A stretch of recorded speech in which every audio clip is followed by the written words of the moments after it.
Bueno, buenas tardes con todos los presentes. El día de hoy estamos cerrando estas dos jornadas de simposio eh, programadas por el Archivo Histórico Nacional y por la Universidad Andina Simón Bolívar a propósito del Día del Archivero Ecuatoriano.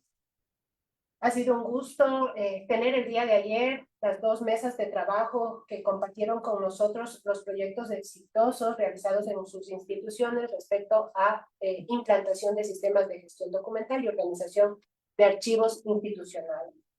El día de hoy está dedicado a trabajar el tema de administración de archivos históricos, un poco para poner de relieve el trabajo que hacemos los profesionales en nuestros espacios, porque es importante hacernos también un poquito de promoción y propaganda, y que la gente conozca el impacto que tienen todas nuestras acciones en las distintas organizaciones con miras a la organización, al acceso a la información y a la preservación de la identidad, de la memoria.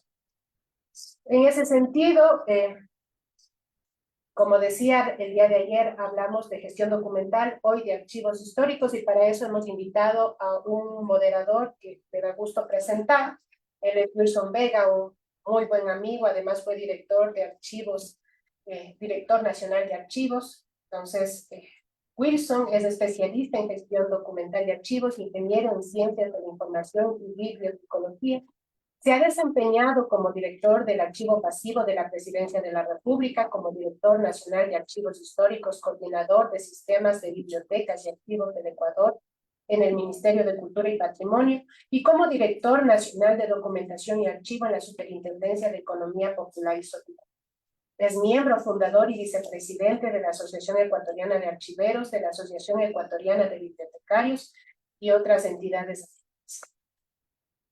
Posee amplia experiencia en bibliotecas y centros de documentación e investigación, por lo cual ha sido invitado a numerosas conferencias relacionadas al quehacer de este tipo de organizaciones.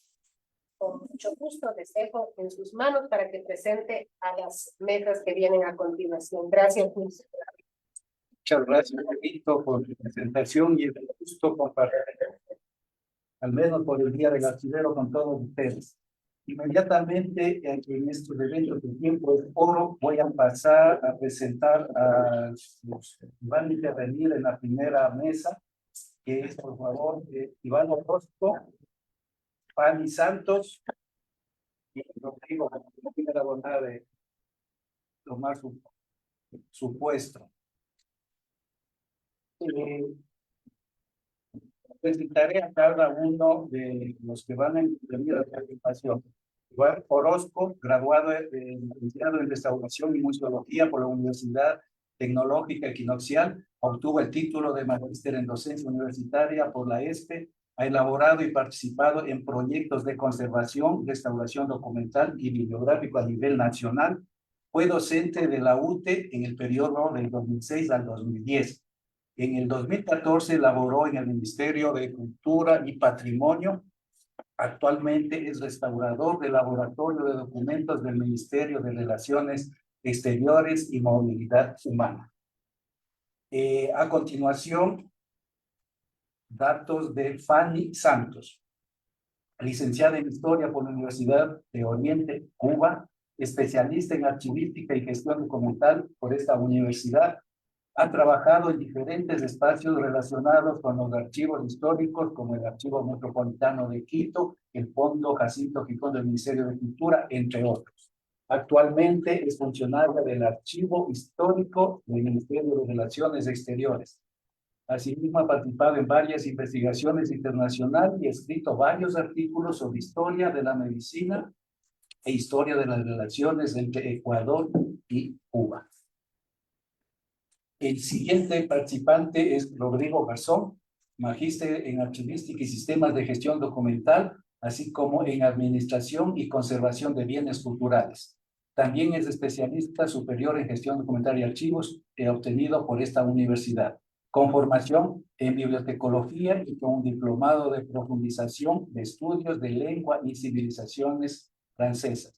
Cuenta con certificaciones en cursos de latín, francés y ruso.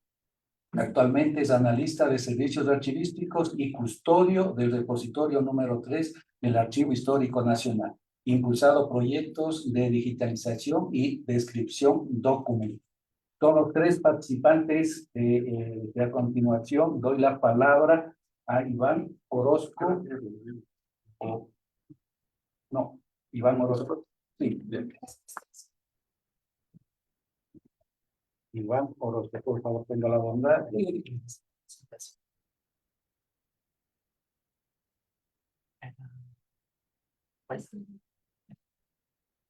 No, la es. Permíteme. No.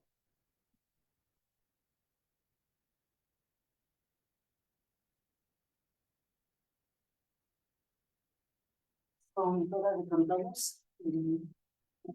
Gracias por la invitación, gracias al Archivo Histórico Nacional. Además, gracias al Archivo Histórico Nacional, nosotros logramos conseguir nuestro proyecto aprobado por Iberarchivos. Fue realmente impulsado por la directora. Muchas gracias. Bueno, el Archivo Histórico Alfredo Pareja Vizcanseco, como ya se dijo, es del Ministerio de Relaciones Exteriores y Movilidad Humana.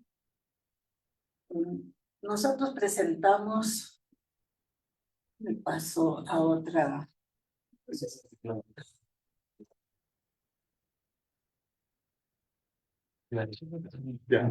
Nosotros presentamos. No, con este también le puede. Claro, ya estamos ahí. Nosotros, Antes de compartir pantalla para que se vea la presentación. Eco.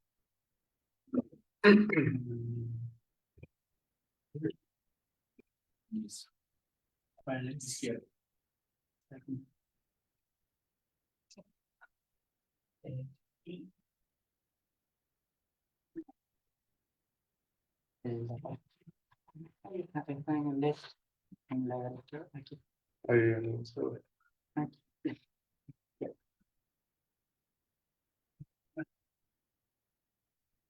bueno, nuestro proyecto se llamó Conservación, Catalogación y Difusión de los Expedientes de Naturalización del Ministerio de Relaciones Exteriores y Movilidad Humana, 1889-1948. Estos fueron presentados a la Memoria del Mundo y se hizo el registro en el año 2018 por la importancia de la documentación que ustedes ahora van a mirar en unos dos pequeños ejemplos que tenemos. El Archivo Histórico de la Cancillería es el lugar que custodia la memoria histórica de las relaciones internacionales. Pero no solo tenemos documentación que nos dan cuenta de la memoria de las relaciones, sino tenemos documentos sobre instrumentos suscritos entre los países, entre el Ecuador y los diferentes países a partir de 1830, que es cuando se conforma el Ecuador como país, ¿no es cierto? Tenemos documentos referentes a la soberanía nacional, es decir, a lo que tiene que ver con los límites de territorio. En un tiempo el Archivo Histórico tenía documentación reservada y ordinaria, y la reservada era justamente por este motivo. Ahora el archivo está abierto a todo, no existe documentación reservada en estos momentos. También tenemos documentos que permiten transparentar la gestión pública de lo que el ministerio ha realizado y también sobre otros ministerios que se encuentra información ahí. Tenemos documentos referentes al fenómeno migratorio, que es parte de este estudio, que ahora lo vamos a mirar más adelante, y documentos de cómo Ecuador se integró al comercio internacional. Les invito a ir a una muestra en la Universidad Católica, en el Centro Cultural, donde se llama Comercio y Diplomacia, una muestra donde están documentos y especialmente de los consulados de lo que se importaba y exportaba en la primera mitad del siglo XX. El Archivo Histórico tiene dos fondos fundamentalmente. El Fondo Presidencia de Quito, que está compuesto por las series Gobiernos, Religiosos, Celulares, Correspondencia, y un segundo fondo que es el Ministerio de Relaciones Exteriores, donde en este fondo encontramos todo lo que tiene que ver con comunicaciones entre cancillerías, entre embajadas, entre consulados.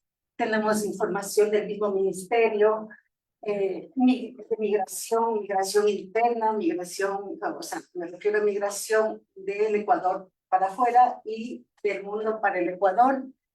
Y en este fondo, podemos seguir, tenemos sí, la letra T, donde ustedes pueden ver ahí que es una SEP, gestión administrativa de la Cancillería, donde tenemos varios subfondos, donde están retos, diario de subsecretaría, acuerdos, registros de concurso de cónsules, de precatorios, naturalizaciones, que es donde nosotros trabajamos sobre esto, este proyecto, sueldos de funcionarios y contratos extradicionales.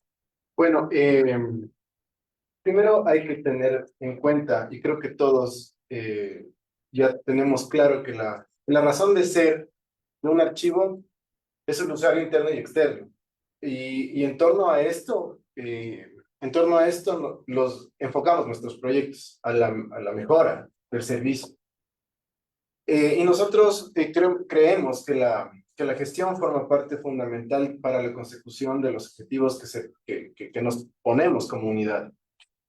Y es por eso que hemos visto en la cooperación internacional un aliado estratégico. Es por esto que el Archivo Histórico Alfredo Pareja Díaz Canseco participa en dos programas específicos, que es RADI e Iberarchivos, la red de archivos diplomáticos iberoamericanos que nosotros pertenecemos, e Iberarchivos que sabemos presentar proyectos. Bueno, nosotros presentamos proyectos desde el año 2019 y hemos logrado un financiamiento de aproximadamente $50,000 en 5 años.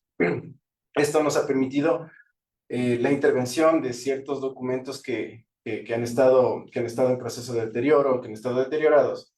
Y en el año 2022 pudimos acceder al aplicativo Atom, que nos sirve como una base de datos para la catalogación y para la difusión de nuestros fondos para el público, ¿no? Y bueno, también tenemos el programa de Iberarchivos que nos vamos a detener más adelante. ¿Y qué son los expedientes de naturalización? Bueno, estos, por su importancia, como dijo ya Fanny, hemos podido formar parte del catálogo del programa Memoria del Mundo de la UNESCO en el año 2018. Es parte del patrimonio documental del Ecuador. Y también en estos documentos detallan los movimientos migratorios al Ecuador entre el año 1889 y 1948. ¿Pero qué cuentan estos expedientes de naturalización? Cuentan historias de vida. No son meramente documentos, sino al investigador le llama la atención todo el movimiento migratorio de un grupo o de una persona y cuenta una historia de vida. Y también nos ayuda a entender un poco la inserción de los migrantes en la sociedad, ¿no? Bueno, estábamos consultando un poco de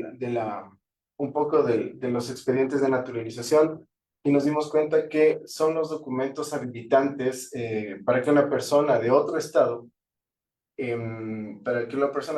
busque la nacionalidad en el estado que lo acoge. Y este proyecto lo dividimos en tres partes: la conservación, la catalogación y la difusión. En la primera parte de conservación, bueno, cuando nosotros hicimos la primera parte, vimos que en general la documentación se encuentra en buen estado. Sin embargo, hay documentos y tomos que por su manipulación, por el paso del tiempo, han estado deteriorados. Hay documentos que, como ya los vamos a ver en las siguientes diapositivas, presentan como en el primer factor, como diagnóstico, la mayor parte tenía suciedad incrustada y superficial, elementos extraños como elementos metálicos, cintas adhesivas, y otros elementos, y también a nivel estructural. Tenía mucha alteración estructural, tanto en documentos individuales como en los tomos, ¿sí? En documentos individuales tenemos los documentos de viaje bueno, eran concebidos en formato A4 o un poco más grandes, pero por la necesidad de la persona era plegado, y con el paso del tiempo esos pliegues se han desgastado. Entonces las personas, para que no se sigan rompiendo, los pegaban con cinta adhesiva, ¿no? Igual, a nivel de los lomos de los libros, por malas encuadernaciones también estaban afectando a estos documentos.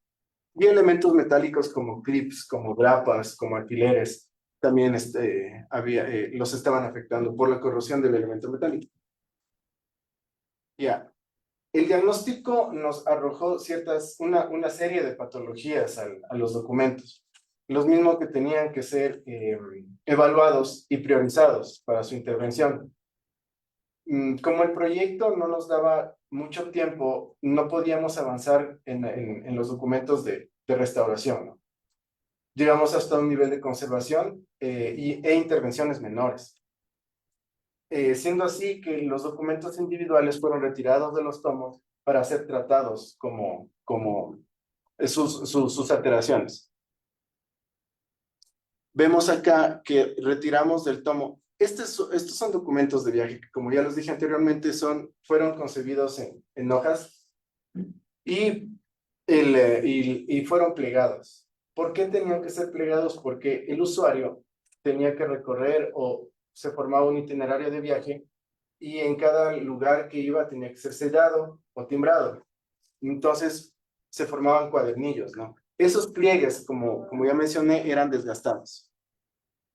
Es por eso que al documento recuperamos el plano, recuperamos el formato original y reforzamos con papel japonés y metilcelulosa, como podemos ver en la imagen de allá, estos pliegues para que ya no se sigan rompiendo. Es decir, que en el nivel de conservación, lo que hicimos es estabilizar los documentos. Utilizando un poco de calor, pudimos retirar el celofán de las cintas adhesivas y con instrumental menor pudimos también retirar el exceso de adhesivo, utilizando químicos también en la grasa que deja el adhesivo. No se pierde completamente, el adhesivo, lastimosamente por el paso del tiempo. Este adhesivo se incrustó en el papel, provocando así manchas que no se las pudo retirar.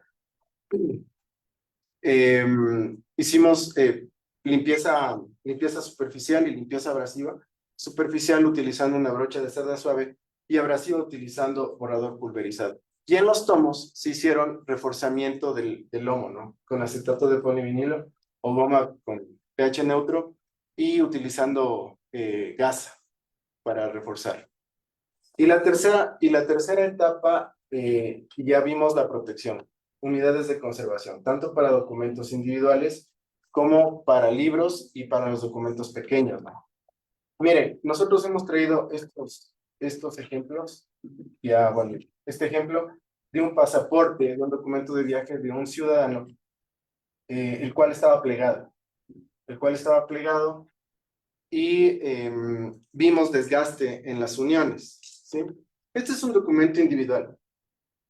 No se puede volver al tomo, ¿sí? Y es por eso que lo retiramos, lo tratamos como documento, lo encapsulamos, se llama un encapsulado, es de fácil manipulación para el investigador y se enlaza con una referencia al tomo.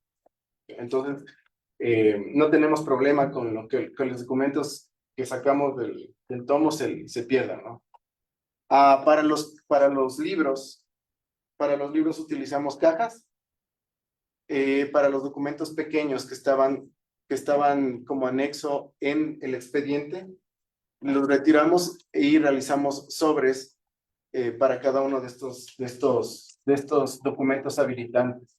Estos sobres, estos materiales son técnicos,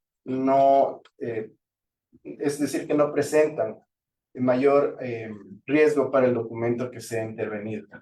Acordémonos que un documento intervenido ya no puede ser tratado como un documento nuevo o un documento simple. debemos tener cuidado con él. Es por eso que se elaboran estos elementos de protección.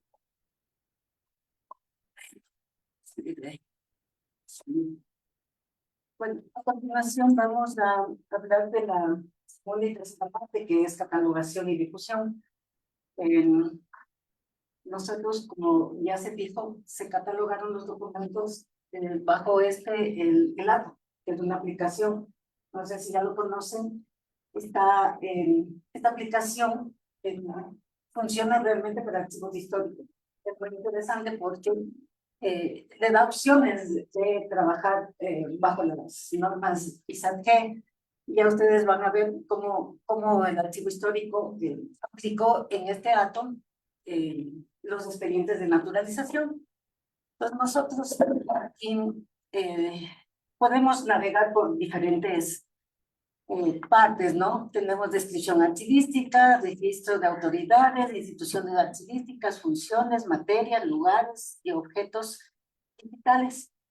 Pero vamos a entrar por descripción archivística, para que ustedes vean un poco cómo se va conformando el árbol que tiene el archivo histórico ya, que fue elaborado desde 1996, realmente muy bien hecho. Aquí están varias de las personas que formaron este archivo histórico, que está aquí María Elena y Pablo Núñez, son los que realmente empezaron este gran trabajo. En descripción archivística entramos, ¿no? Entramos al Ministerio de Relaciones Exteriores. Ay, estoy un poco nerviosa.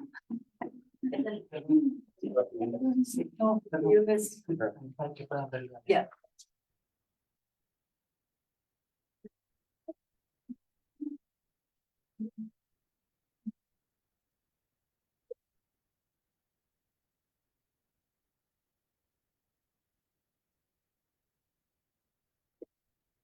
Entonces, aquí vemos el Fondo Ministerio de Relaciones Exteriores y los dos fondos, ¿no? Ministerio de Relaciones Exteriores y Presidencia. Entramos al Fondo Ministerio de Relaciones Exteriores y tenemos, como les decía, la sección reservada y la ordinaria. Entramos a la sección ordinaria y aquí tenemos lo que ya se ha trabajado dentro del ATO.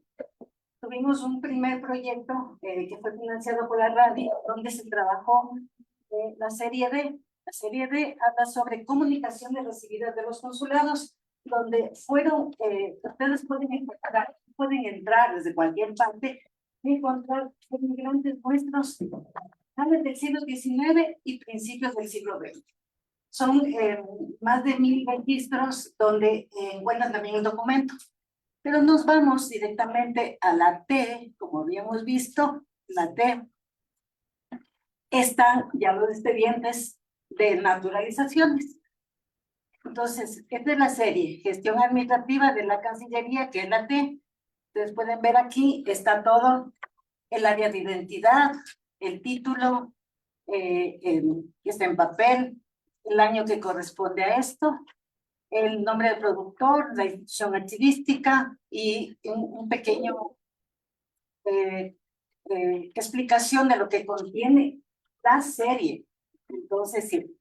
Y como ven aquí, se fue trabajando en los accesos. Entonces, por materia, por lugar. Esta es en la serie T, que sería como el tercer nivel, ¿no es cierto? Entonces entramos, ahora vamos a ver las subseries. Entonces tenemos esta primera, que es la subserie, es la unidad documental compuesta. Perdón, me fui mal. La subserie es esta, que no me coge. Expediente de naturalización, perdón. Esa es la subserie, expedientes de naturalización. Entonces, aquí nos salen todos los expedientes que están ingresados. Son 877, de los cuales son 450, son solo copiadores, ya les voy a explicar, y los otros son expedientes. En estos expedientes de naturalización, ya voy cortando, encontramos, bueno, como les decía, ¿no? Pues puntos de acceso por materia, por lugar y eso.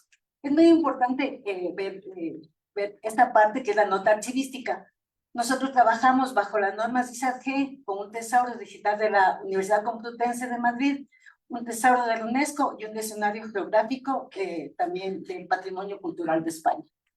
Voy a ir más rápido. Entonces, la subserie, entramos a la unidad documental compuesta.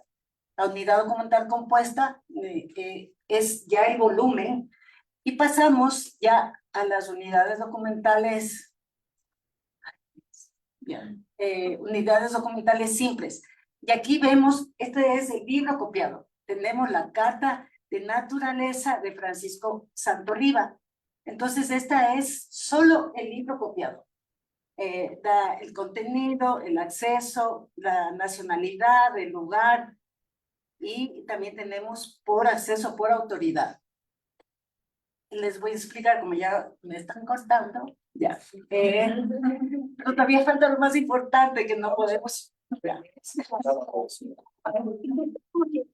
Entramos otra vez, entramos a expedientes de naturalización y nos vamos a ir. Yo quería mostrar dos, pero voy a mostrar solo uno, que es de una familia Gómez Montes. Tenemos una experiencia que nos llega a nuestras épocas y realmente fue algo muy sensible para el archivo, para los que estamos en el archivo. Esta familia Gómez Montes, es una familia gitana que llegó al Ecuador en 1923. Vamos a entrar, pues, no, por ahí sí está bien. Entonces ahí, explicándole un poquito, podemos entrar también por ahí, ¿no? Quitamos, exactamente. No solo podemos entrar por el lado de allá, sino también ponemos el nombre, lo que busquemos, y sale, ¿no? Entonces tenemos este expediente de naturalización, y ahí tenemos el expediente. Como ustedes ven, ahí fue escrito además, familia Gómez Montes Gitanos. Es muy interesante esto porque cuando uno lee, es una historia de vida tremenda. Ellos llegan a través de Colombia, entran aquí en 1923, toda la familia, nosotros no habíamos visto todo eso, toda la familia, son 10 personas, papá, mamá, hijos, menores y mayores, porque así lo identifican, y ya nietos que venían desde España, donde por la Guerra Mundial y los problemas de hambruna y eso, migraron, ¿no es cierto? Entonces llegó esta familia, nos va a saltar un poquito aquí. Ya. Entonces podemos abrir el alcance y contenido. No veo. Alcance y contenido, entonces tiene una extensión más o menos, unos expedientes más grandes, casi 60 hojas, ¿no? Entonces en esta tiene, porque para naturalizarse aquí se pedía por los lugares donde han vivido, se pedía que den fe de ellos. Entonces, tienen un montón de notas hechos por diferentes autoridades del país, diciendo que eran unas personas honorables, de que eran trabajadoras.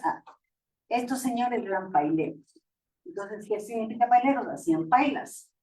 Y además eran gitanos y viajaban por todo. Entonces estuvieron en Loja, en Riobamba, en Cuenca, en Manabí.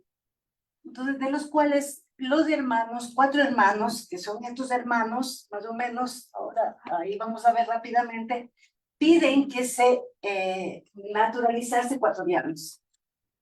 En un primer momento les aceptaron y les dieron se llama una carta, no me acuerdo exactamente ahora el nombre, es Aceptación. de aceptación, muchas gracias, la carta de aceptación, del cual después de que hacen todo un estudio, dicen que estos gitanos son indeseables, entraron ilegalmente al país y estafaron a las personas. Entonces les negaron en definitiva la naturalización ecuatoriana. El expediente está completo ahí, puedes subir. Ya. Solo descarguen el expediente para que ustedes vean. Ya, sí. Carguen el expediente y ustedes pueden ver que todo el expediente está ahí. Van a encontrar toda la documentación para que les vean así en forma Eso ya veremos cada quien en sus casas. Por motivo de tiempo, debo cortar para dar paso a nuevo compañero. Eso es realmente bienvenidos al archivo. Aquí tienen toda esta documentación y también la pueden encontrar a través del internet. Muchas gracias. Ahora inmediatamente doy paso a Rodrigo Garzón. Ese mismo tiene 20 minutos por reloj, no se me pase. Adelante. El tema es digitalización de la colección Biblioteca Jesuita. Es decir, son libros manuscritos de la época de los jesuitas que permaneció en el archivo histórico durante 500 años y que ahora nos van a exponer el gran trabajo que hicieron con la digitalización. Son inéditos, ¿no? Son libros inéditos. Bueno, Rodrigo nos explicará con mayor detalle. Buenas tardes a todos, buenas tardes también a los compañeros de la mesa directiva. Muchas gracias a los organizadores del evento, a la Universidad Andina, al Archivo Histórico Nacional. Hoy día yo les voy a comentar sobre el proyecto de digitalización de la colección jesuita del Archivo Histórico Nacional. No sé si es posible que me ponga de pie. Sí, sí, claro. Mucho del micrófono porque después no se oye. ¿Dónde? Perdiendo tiempo. Sí. Tengo un momento para alcanzar a contarles algunas cosas. Bueno, en el contexto tenemos algunos datos claves del archivo histórico, ¿no? La fecha de creación en 1880. En 1938, una nueva creación también por parte del general Alberto Enrique Gallo. En 1944 su paso a la cárcel. En el 2011, con la... Perdón, un segundito. En 2011, con la reorganización del Sistema Nacional de Cultura, para formar parte del Ministerio de Cultura, y finalmente en el 2016, la ley orgánica lo convierte en entidad operativa desconcentrada del Ministerio de Cultura y Patrimonio. Sus fondos son 37 fondos documentales y 4 colecciones. Y una de estas 4 colecciones es la colección de los manuscritos jesuitas, de la que vamos a hablar en esta presentación. Esta colección proviene de la biblioteca de la Compañía de Jesús de Quito. Esta fue una de las bibliotecas más grandes de su época, ¿no? Tenía entre 30.000 y 40.000 volúmenes. Hay narraciones, inclusive una descripción de la biblioteca de la Condamine y Francisco José de Caldas, donde se describe cómo era esta biblioteca. Luego de la expulsión de los jesuitas en el 1767, se hizo un inventario y los duplicados se remataron públicamente y muchos ejemplares se encuentran dispersos en las bibliotecas de la ciudad. Es decir, esta biblioteca sufrió muchos avatares y se dividió, se dispersó. Muchos ejemplares se perdieron definitivamente, otros fueron a parar a colecciones particulares, y otros ejemplares se encuentran principalmente en la Universidad Central del Ecuador, otros en la Biblioteca Nacional, esta colección de manuscritos en el Archivo Histórico Nacional, y también hay otros ejemplares de esta biblioteca en las bibliotecas conventuales, ¿no? Se encuentran también en Santo Domingo, se encuentran en la Merced, un grupo de libros se encuentra en el Colegio Mejía también. Sabemos cómo llegaron hasta ahí, pero ahí hay otra parte de estos libros. Se mencionan 408 manuscritos atribuidos a los catedráticos jesuitas del Seminario San Luis y la Universidad de San Gregorio Mártir. Este es un dato que lo proporciona el padre Miguel Sánchez Astudillo, de que vamos a hablar un poquito más adelante. En esta línea de tiempo podemos ver algunos datos fusionados de la Biblioteca Nacional y del Archivo Histórico Nacional. La Biblioteca Nacional tiene más de 200 años y el Archivo Histórico acaba de celebrar hace poco los 140 años de su creación. Entonces, se crea la biblioteca pública a raíz de la expulsión de los jesuitas y se conforma esta biblioteca con el primer bibliotecario, Eugenio Espejo, en 1791. Luego, las universidades de los conventos de San Agustín, de los jesuitas y también de los dominicos se convierten en públicas. Y la biblioteca se fusiona con la universidad pública en ese momento ya de Santo Tomás de Aquino. Luego, más adelante, en 1829, la biblioteca pública pasa a ser parte de la Universidad Central del Ecuador, creada por Simón Bolívar, por el Congreso de Cundinamarca. En 1884 se crea el Archivo Nacional del Ecuador. En 1888 la Academia Ecuatoriana, que dependía del Ministerio o del Consejo de Instrucción Pública, una especie de antecedente del Ministerio de Educación, se hace cargo de la biblioteca y es la responsable de la biblioteca, ¿no? Esta Academia Ecuatoriana. En 1912 el archivo de la Presidencia de Quito se incorpora a la Biblioteca Nacional y se firma un contrato con Zoila Ugarte, que es la directora de la biblioteca, para el arreglo del archivo de la Presidencia.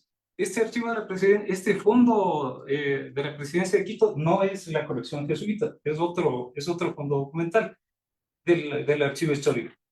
Pero en esta época se firma este arreglo con la biblioteca para la custodia y el cuidado y la catalogación de este fondo. En 1938, como habíamos comentado anteriormente, se crea el Museo Artístico y Arqueológico y el Archivo Histórico Nacional. Aquí en 1838 se le da ya un local al Archivo Histórico Nacional.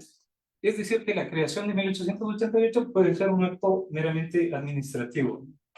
Y finalmente, en 1944, se crea la Casa de la Cultura Ecuatoriana y tanto la Biblioteca Nacional como el Archivo Nacional pasan a la Casa de la Cultura Ecuatoriana con sus propios locales. El local del Archivo Histórico es la casona de la Casa de la Cultura, que está hacia la 6 de diciembre. Un edificio construido expresamente para Archivo Histórico Nacional. Y la Biblioteca Nacional también ocupó los locales del edificio de los espejos de la Casa de la Cultura. Es decir, que entre 1888 y 1938, un periodo más o menos de 50 años, es posible que la colección jesuita pasara al Archivo Histórico Nacional. ¿Por qué motivo? No lo sabemos. Podemos especular de que se trataba de manuscritos y por este motivo debían pertenecer al archivo. Entonces, posiblemente se quedó esta colección en el archivo, posiblemente en este lapso. Esto todavía no está totalmente estudiado.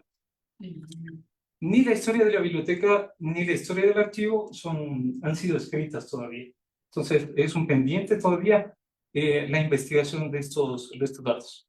Pero más o menos podemos determinar que sería en esa época, cuando se encarga este archivo de la Presidencia, que tal vez se decidió que esta colección se quede en el archivo. Bueno, ahora pasamos al proyecto de digitalización. Esencialmente, este proyecto de digitalización, como se ha comentado de los otros proyectos, pues trata de volver la información accesible, trata de preservar la información y también se trata de una cuestión de seguridad, ¿no? De tener un respaldo en digital de la documentación que en muchos casos se encuentra en mal estado y que está en riesgo de perderse. Esta es una de las primeras visitas a la Biblioteca Aurelio Espinosa Polit. Esta es la sala de digitalización de la Aurelio Espinosa Polit, donde el padre Francisco Piñas le indica a la directora del archivo, Alejandra Salazar, los detalles de la digitalización, pormenores de los aspectos de la digitalización. El memorando de entendimiento se firmó el 23 de febrero del 2023 y el proyecto se inició el 28 de febrero. Concluyó el 31 de agosto de 2023. Esto es importante, ¿no? Que el proyecto inició y concluyó, porque hay muchas iniciativas, catálogos, inventarios, etcétera, que no tienen conclusión. Entonces es importante que se pueda redondear en un proyecto, pues el inicio y el final de las actividades. Los objetivos: contar con transcripciones normalizadas, formato digital, y los objetivos específicos: recuperar la información de catálogos anteriores, digitalizar los 424 libros de la colección jesuita, describir estos libros y finalmente hacer una revisión y un control de la calidad. Para la recuperación de la información recurrimos a todos los inventarios y catálogos que existen en el archivo, a las fichas de CIPSED y NPC, porque esta colección está inventariada en el Inventario de Patrimonio Nacional, que se dio en el proyecto desde 2017, y principalmente el texto de catedráticos jesuitas del padre Sánchez Astudillo. Por una recomendación de un amigo, pues me sugirió que incluya también un pequeño perfil de el padre Sánchez Astudillo y de otro de los personajes del proyecto, que lo incluimos esta vez. Miguel Sánchez Astudillo es un personaje, un intelectual de su época, literato, teólogo, poeta también, que publicó en 1959 los textos de catedráticos jesuitas en Quito colonial. Este libro es importante porque es la primera bibliografía de manuscritos de las clases de los jesuitas de Quito y otros lugares de la audiencia.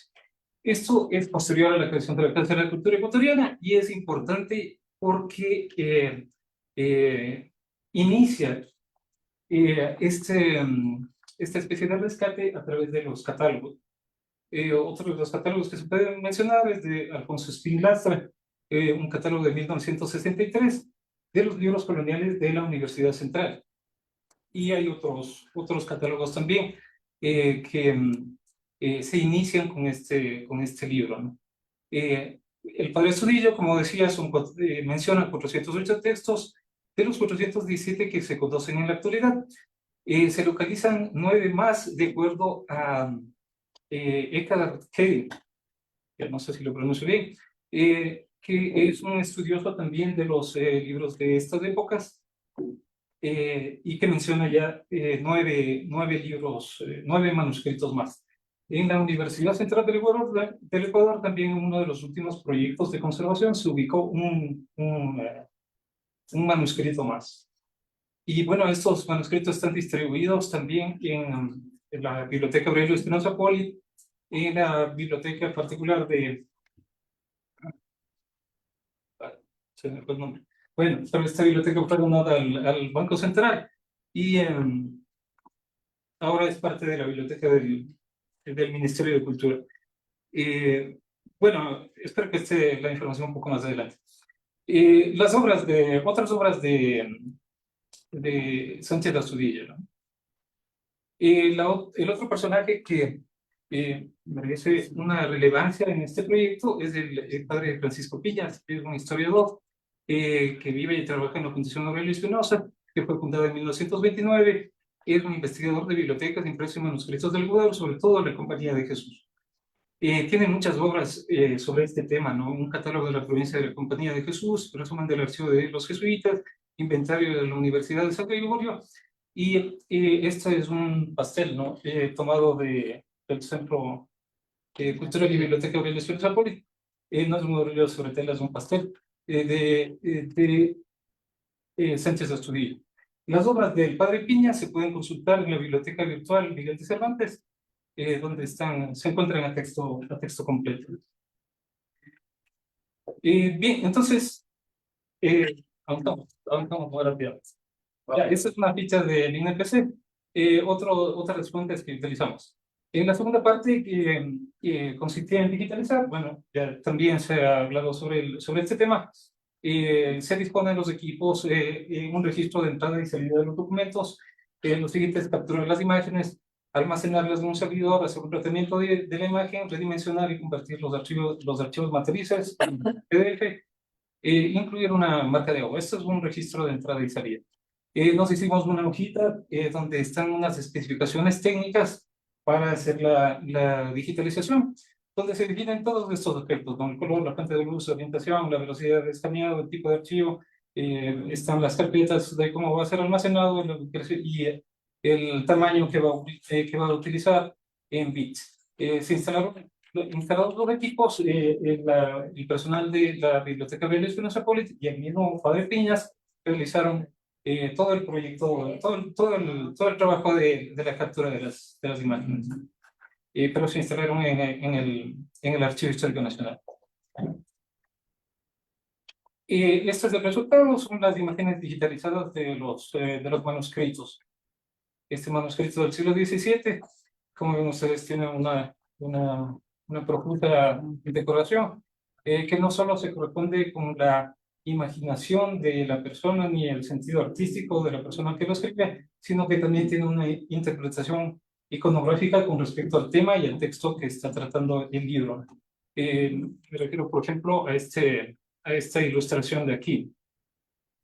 Pero igual como se memorizan las notas musicales, por ejemplo, en la mano, aquí también se utilizan las cuadraturas para hacer proposiciones y la oposición a las proposiciones. Entonces tiene toda una interpretación iconográfica también las ilustraciones. Estos manuscritos imitan la factura de los libros impresos de su época. Por eso se pueden ver mayúsculas, se pueden ver también encabezamientos, y en ese caso, por ejemplo, un águila también tiene su interpretación. Decía por ahí uno de los textos que un colibrí, por ejemplo, es muy interesante porque utiliza la fauna local, y aparte de eso el colibrí extrae el conocimiento, ¿no? Entonces ese es un poco el simbolismo que tienen estas representaciones. Y el sello que está ahí de la Biblioteca Nacional de Quito es muy importante. O sea, ese es el testimonio de lo que estábamos hablando en un principio, ¿no? Este sello está pegado sobre el sello de la Biblioteca de la Compañía de Jesús. Otras características de estos libros es casi todos son encuadernados en pergamino, tienen tintas ferromálicas que son muy inestables y dañan el papel, perforan el papel. El papel, en cambio, es muy estable, es un papel de muy buena calidad. Sin embargo, algunos de los libros presentan algún tipo de deterioro. El formato de estos libros es en octavo. Aparte, de esta colección de 424 libros, 360 son impresos. Estos no se tomaron en cuenta para la digitalización porque se los puede encontrar en otras instituciones ya digitalizados y disponibles para descarga. Los temas de estos libros impresos son los que están ahí. Cabe resaltar de aquí que hay dos libros del siglo XVI. Son libros muy antiguos. Los temas son los que ustedes pueden ver ahí. Hay una Biblia de una edición vulgata del Cardenal Hugo de 1701, entre otras. Destacamos este libro que es El espectáculo de la naturaleza. Es un libro de ciencias naturales que fue un éxito en su época y ayudó a difundir mucho las ciencias. Este libro se lo puede encontrar en otras bibliotecas también locales históricas. Está digitalizado y disponible en internet. Muy bien. Vamos concluyendo entonces. Ya se terminó. No, que vamos. 2 minutos. Un cuadrito de los. Con esta imagen les cuento lo siguiente. Usted terminado el proyecto, continuamos revisando y hemos enlazado en Atom, hemos puesto un enlace para que se puedan consultar los libros impresos que están disponibles en internet, ¿no? Entonces, a través del enlace se puede acceder a esos libros. Aparte de eso, se continúa con la elaboración de los contenidos. De cada ejemplar se están haciendo índices con la participación de un especialista brasileño, que es del doctor Roberto Hofmeister Pitt. Este doctor es uno de los impulsores, uno de los gestores del proyecto, y se le envía periódicamente los libros para que él elabore los índices. Uno de los proyectos del archivo en el futuro es elaborar libros específicamente sobre algunos autores seleccionados de la biblioteca. Es lo que sigue, digamos, en el proyecto. Este es un proyecto de resumen sobre los resultados ya de la digitalización, como la identificación de los bienes. Bueno, sobre este tema de la descripción, el día de ayer recibimos una charla, espero que todos hayan recibido esa charla, sobre cómo fue el tratamiento para estandarizar o homologar los campos que tenemos disponibles de las fichas para que puedan subir a Atom.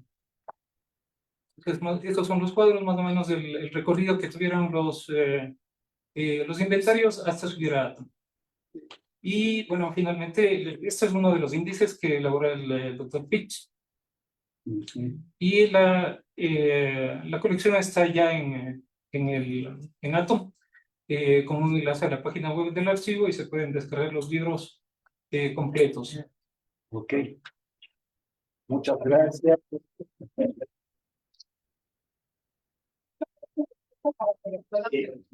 Vengan al banquillo.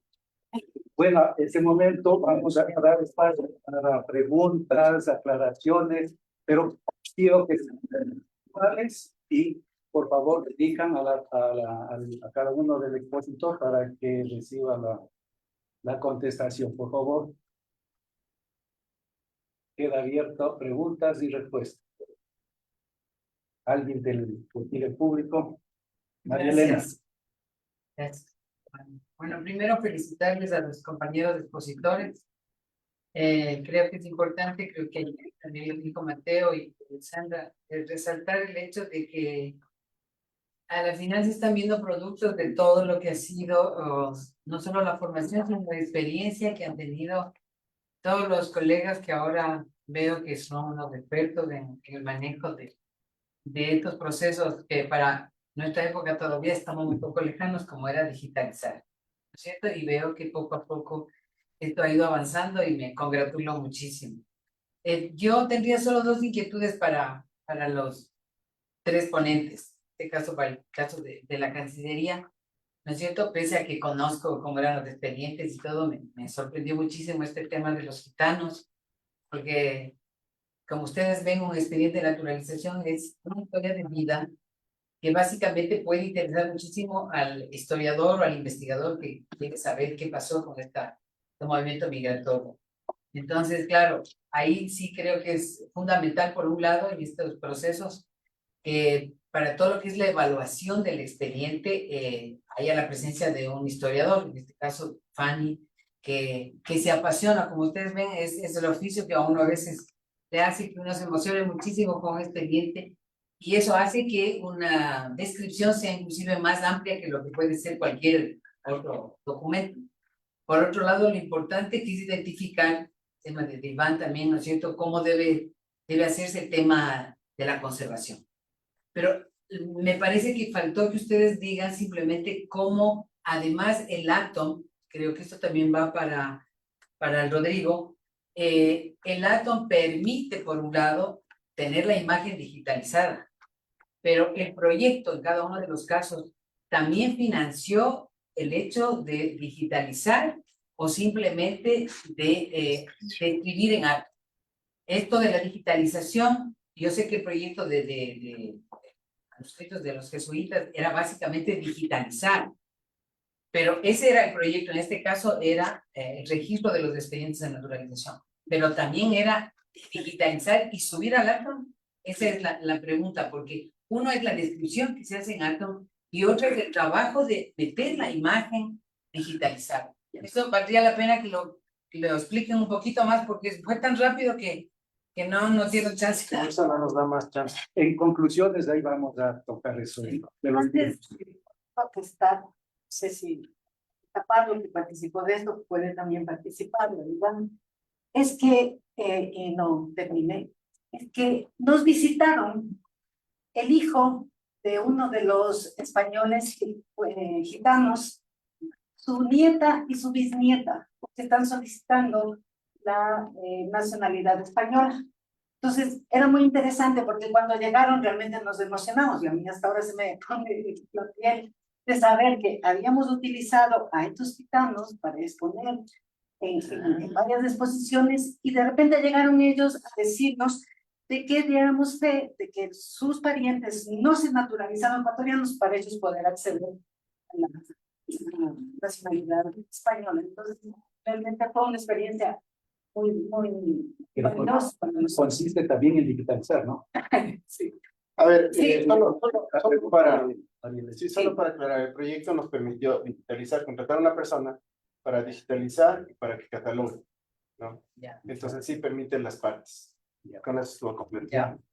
No solo quiero contestar una cosa respecto a la digitalización.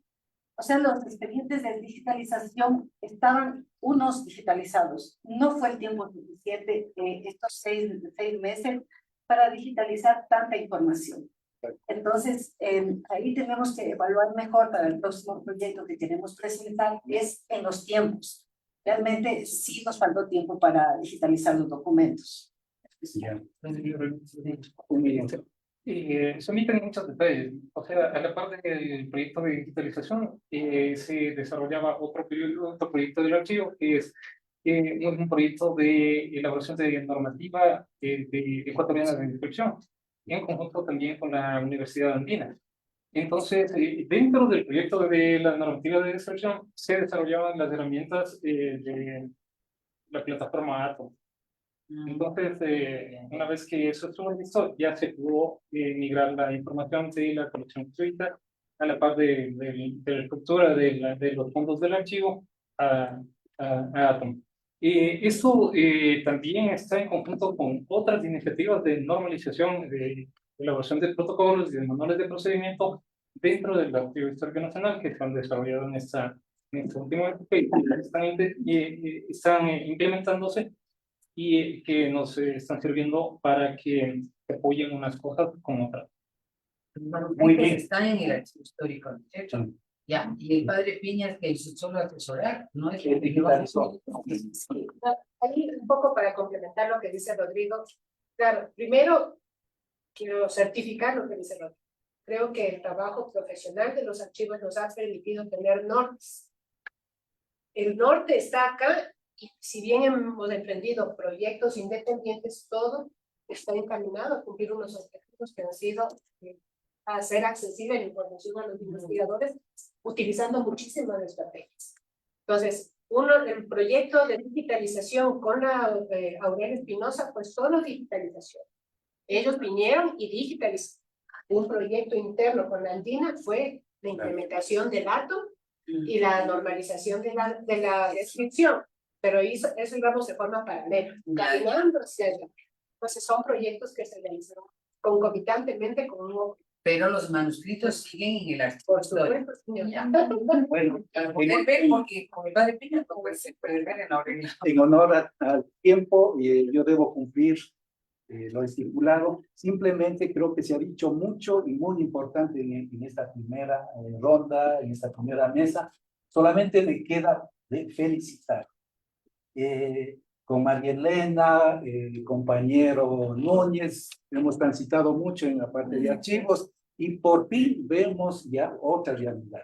Vemos productos, vemos descripción, vemos un aplicativo que es el Atom, gracias al Archivo Nacional, gracias a la universidad, gracias a estos nuevos profesionales que nos están siguiendo la posta y yo me siento muy complacido que haya este tipo de proyectos y que se pueda llegar a más, que sigan auspiciando estos proyectos, porque no es solamente la descripción, es el acceso, no es tener descrito bonito en la CISARG, sino que el investigador, el usuario tengamos acceso, si no nos sirve de mayor cosa.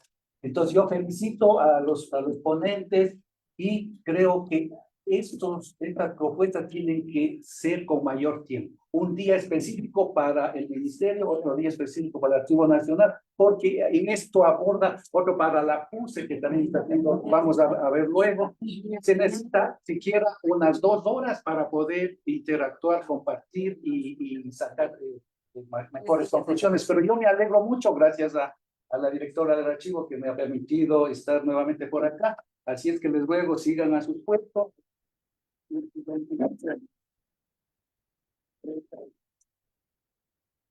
Luego, por favor, que pasen a la mesa Ana María Mendoza y Gabriela Pavón, quienes nos van a presentar programa de dirección de los archivos presidenciales, tanto del Centro Cultural de la PUCE y del Archivo Histórico Municipal, ¿no? Metropolitano de Historia.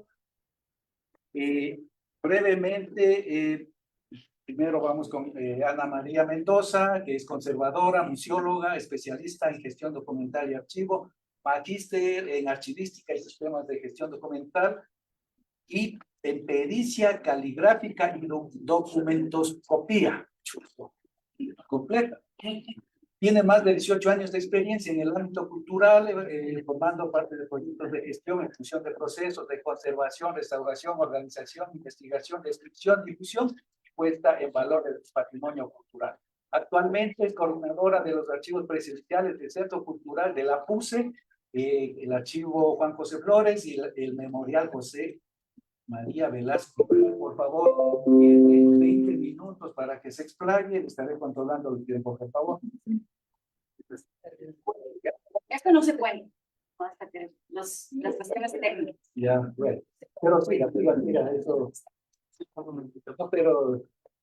Bueno, yo les voy a hablar sobre habitar el archivo.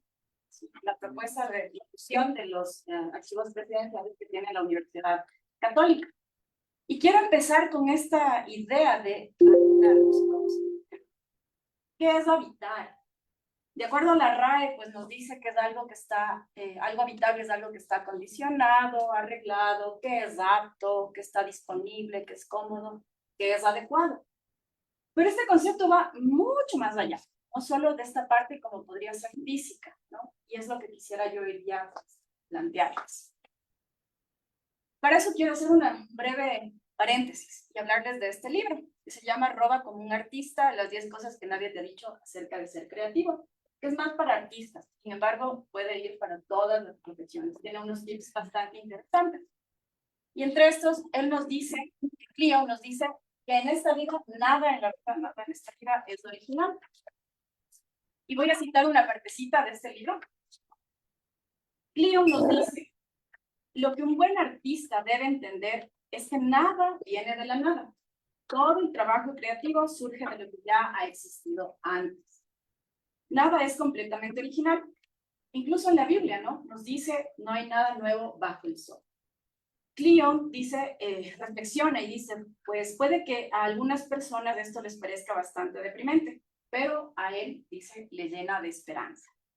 Y cita al escritor francés André Gide, no sé si lo digo bien, que dice, todo lo que necesita decirse ya se ha dicho, pero como nadie estaba escuchando, todo tiene que decirse de nuevo.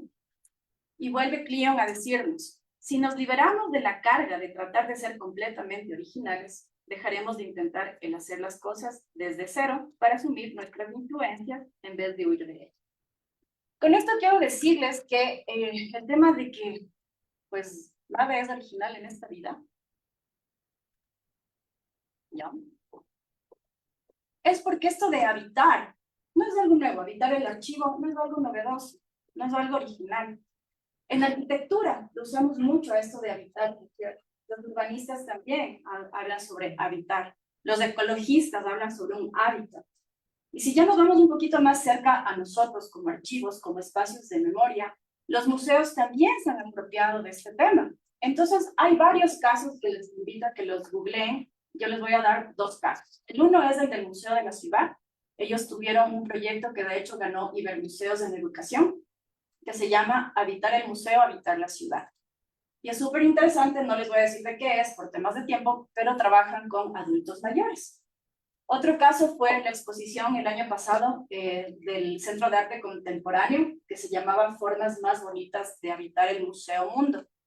E igual, tenían propuestas de habitar esos espacios. Entonces, en esta exposición tú podías ir a ver, pues, arte, ¿no? Arte contemporáneo, pero también tenía zonas pet friendly. Es decir, podías llevarle a tu mascota. Entonces, ¿por qué no podemos hacer esto también con los archivos históricos? Hacerlos unos lugares que sean, pues, que se puedan habitar. Este es el Centro Cultural de la Universidad Católica. Aquí tenemos los 2 archivos presidenciales, pero también tenemos 2 museos más y salas de exposiciones temporales. Hacemos exposiciones internas y también externas, como es el caso que tenemos ahorita, el de Cancillería. Estos son los archivos que estoy actualmente coordinando, el de Juan José Flores y el de Velasco Ibarra. No tengo que decir más de ellos, ¿no es cierto? Sí les conocemos, creo que todos. Bueno, y les invitamos entonces a que les conozcan. Y bueno, antes de entrar en la parte de la difusión, que es este programa que quiero plantearles, sí que tenemos que hablar un poquito sobre los procesos de gestión. Ay, ¿qué pasó ahí? Ya, los procesos de gestión y conservación documental. Oye, sí, me les pasa. Oye, me está pasando. Me estás arruinando mi... Sí, perdón. Pues, o sea, esto no se ve en la pantalla después. Perfecto. Bueno, entonces tengo que hablar un poco sobre esta otra parte que también hacemos, que es la parte de gestión y conservación documental. Y lo voy a hablar brevemente, ¿no? Por temas de tiempo. Entonces, hemos adquirido mobiliario especializado, no se logra apreciar ahí, pero hicimos una reorganización del archivo, sobre todo del de Juan José Flores, porque estaba en la parte hicimos un reordenamiento en la parte física, y también hicimos una depuración, actualización, mejoras, como lo podríamos llamar, de unos registros que habían previamente. Entonces, esto es continuo, no hemos parado, porque hasta ahorita tenemos ya un registro, pero queremos pues catalogar y queremos sistematizar, y eso todavía se está ahí un poco en stand-by. Hemos hecho procesos de digitalización, no como, sí está un poco ahí como preservación, pero más es por el momento, o sea, para poder dar servicio al usuario, no tanto en la cantidad de decir, vamos a hacer lo primero estos 1000 documentos, luego los siguientes, etc. Intervenciones menores, más para temas, por ejemplo, si tenemos que exponer unos documentos, ese momentito, si es que tienen alguna cosa que tengamos que hacerlo, y no como programas de conservación como tal. Bueno, limpiezas superficiales y también contenedores especializados, y me quiero quedar en esa última imagen, porque nosotros comúnmente suelen ser los museos los que tienen colecciones documentales. Es como que la mayoría de veces ocurre eso. En cambio, nosotros somos archivos históricos que tenemos también colecciones culturales. Entonces, aparte de la donación que fue de los documentos, que es lo que mayor tenemos en cantidad, pues tenemos también objetos. Ese es un sombrero de Antonio José de Sucre, que fue el que dejó, pues, cuando lo asesinaron, está ahí la huella de la bala. Y bueno, hacemos esto para poder dar un servicio de consulta, que es nuestra principal razón de ser, ¿no es cierto? Darles a los investigadores, facilitarles la consulta. Pero yo a veces a los investigadores yo les veo como estos habitantes de paso. No puedo decir que ellos habitan el archivo, porque el investigador va, llega, a veces sí tiene ese norte, ¿no? Sabe que quiere investigar, a veces no. Nosotros les apoyamos, les ayudamos, buscamos qué es lo que quieren. Pero me da pena que no se pueda ver esa parte, la verdad, no sé, es como para todo el mundo.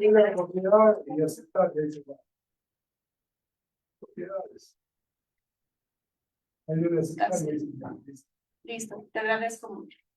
Bueno, damos este servicio de consulta, que es la principal razón de ser. Pero les decía, ellos son de paso, porque solo llegan a la información que quieren, obtienen esto y se van.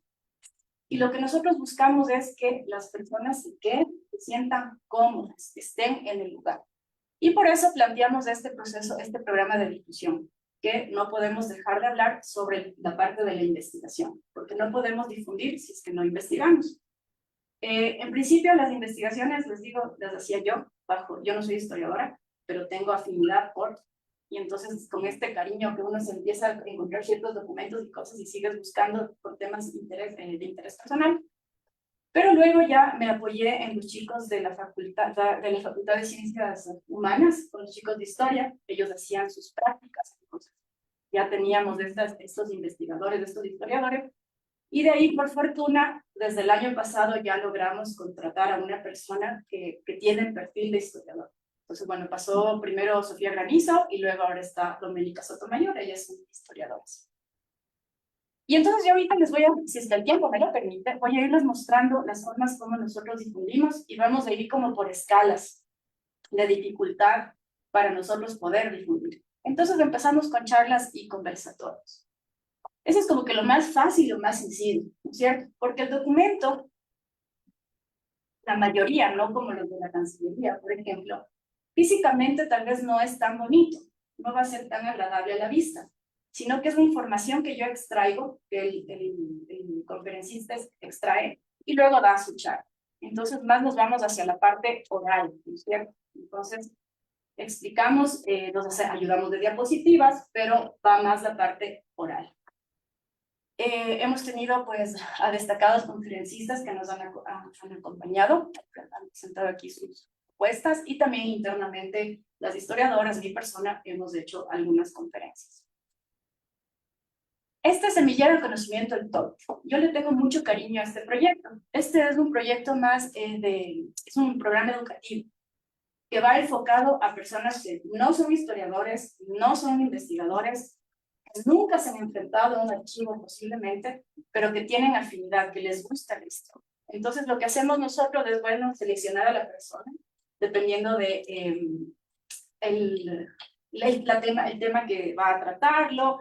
Bueno, vemos algunas cosas para seleccionar y le damos unas mentorías. Entonces, esto lo hacemos cada 3 meses, presentamos. Durante ese tiempo le preparamos a la persona. Entre Doménica y mi persona, cada una desde sus ámbitos, vamos por la parte de, a ver, ¿cómo se hace búsqueda en archivos? ¿Cómo hacemos investigación histórica? ¿Cómo vas a hacer una disertación? ¿Cómo vas a hablar? Y es súper lindo, ha sido una experiencia bien bonita. Hemos trabajado, por ejemplo, estuvo un chico de la Universidad Central de Pedagogía, estuvieron algunas chicas de la Facultad de Historia, una chica que es arqueóloga, pero creo que le estamos encaminando para la historia, en fin, ¿no? Un programa bien bonito. Y al final ellos pueden dar estas conferencias o también una mediación, esa es la idea, ¿no? Ya les voy a hablar un poco más adelante qué es esto de la mediación. Vamos un poquito más escalando en dificultad. Estos son micromuestras, es decir, pequeñas exposiciones que hacemos en nuestros espacios sobre alguna temática en particular. Para esto tenemos que hacer una investigación previa. Entonces, tomamos un tema que nos sea de interés, lo investigamos y luego se viene un proceso curatorial. Es decir, a ver, tenemos esta investigación que Doménica manda, ¿no? Vamos a ver, ¿cuál va a ser nuestro sentido? ¿Qué queremos decirles a las personas? ¿Qué discurso vamos a usar? ¿Con qué elementos lo vamos a hacer? Y aquí yo les planteo que es un poquito más complejo y voy a hablar de unas ventajas y desventajas que tenemos. ¿Cómo mostramos un documento que tal vez visualmente no es tan atractivo, no es estético, como por ejemplo una obra de arte? ¿Cómo lo expongo para volverlo atractivo? Entonces aquí viene mi ventaja, que yo les decía que tenemos de estos bienes culturales. Entonces lo que hacemos es tratar de que dialoguen, ¿no? El documento con los objetos culturales. Pero no siempre podemos hacer eso, porque no vamos a poner solo un elemento por ponerlos. Tienen que tener una relación. Y entonces a veces, otra vez se vuelve un desafío. Y aquí yo quiero volver a hacer estas alusiones a la parte de habitar. Y ustedes saben cuál es la diferencia entre una casa y un hogar, ¿no es cierto? La casa es la parte física, es la habitación, puede ser un departamento, puede ser un edificio, es la parte física. El hogar son las interrelaciones de las personas que conviven ahí. Entonces, en esto, el archivo Flores, sobre todo, más que el memorial, físicamente no es tan atractivo para una exposición. Es más una oficina. Ustedes entran y se sienten como que en una oficina y tenemos ahí nuestras pequeñas micromuestras. Y aquí viene la ventaja. Es que con Doménica hemos trabajado en un equipo súper chévere que hacemos al lugar cómodo, agradable, habitable. Entonces vamos con un discurso, con una mediación. Nosotros no somos guías. Yo no soy guía y no te estoy diciendo, aquí tienes el documento de Simón Bolívar con su firma. Acá está el documento. Lo que buscamos es darles experiencias. Entonces vamos, el mediador lo que hace, aquí tienes un objeto y tú eres el puente entre este objeto y el público. Entonces lo que tú haces es preguntarle, que la persona sea la que tenga la experiencia, que ellos sean los que participen y los que hagan. No es que nosotros damos una un discurso y ellos pues empiezan a contarnos sus experiencias. Y en esto pues también quiero agradecer al chico, al diseñador gráfico, por ejemplo, el Gonza, con él también nos apoyamos, que es también del área de comunicación. Entonces, ellos son personas importantes en esta actividad, o sea, solitos nosotros no lo podríamos trabajar. Y dentro de estas micromuestras, pues, hemos tenido varias, empezamos con un solo elemento mostrándolo. Esto fue, como ustedes pueden ver, saliendo de la pandemia, estamos todavía con las mascarillas, y es una taza bigotera, un elemento. En ese momento no eran accesibles los archivos, porque el registro no nos daba la suficiente información para poder saber qué es lo que necesitamos investigar, pero nos apoyábamos en un fondo bibliográfico que tenemos y pues en investigación de otros documentos, ¿no? Entonces de ahí empezamos a hablar con un solo elemento, hacer un discurso. Y hemos tenido diversas micromuestras desde el 2022. Y he planteado esas tres, les he puesto en negrilla. Ustedes dan cuenta, hablamos sobre mujeres. Y esto tiene una razón, no es al azar. Desde que estoy yo en la coordinación, las personas que han trabajado conmigo directamente han sido mujeres. Y yo creo que, al menos a mí, como mujer, me gusta hablar de mujeres. De esas personas que nos antecedieron, que estuvieron antes de nosotros, que tal vez son nuestros modelos a seguir, o tal vez no compartimos su pensamiento, ¿no? Pero es importante hablar. Es el momento, es ahora. No quiero decir, porque no está bien decirlo, no es una moda, pero está de moda, ¿no? Es lo que estamos hablando en este momento y seguiremos hablando.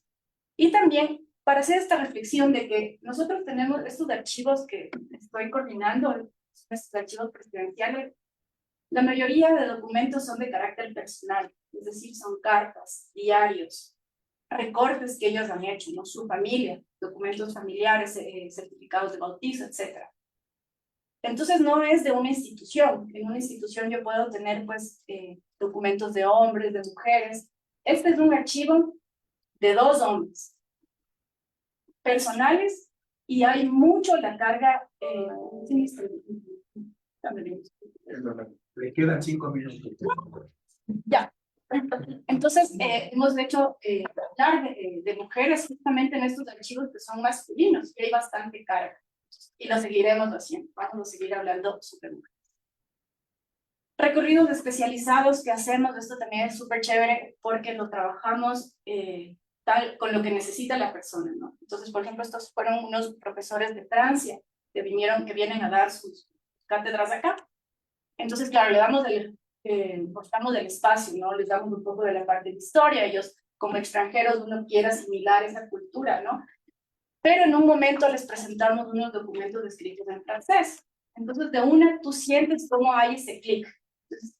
Yo vi el chico, ¿no? Yo vivo a 2 horas de esa ciudad.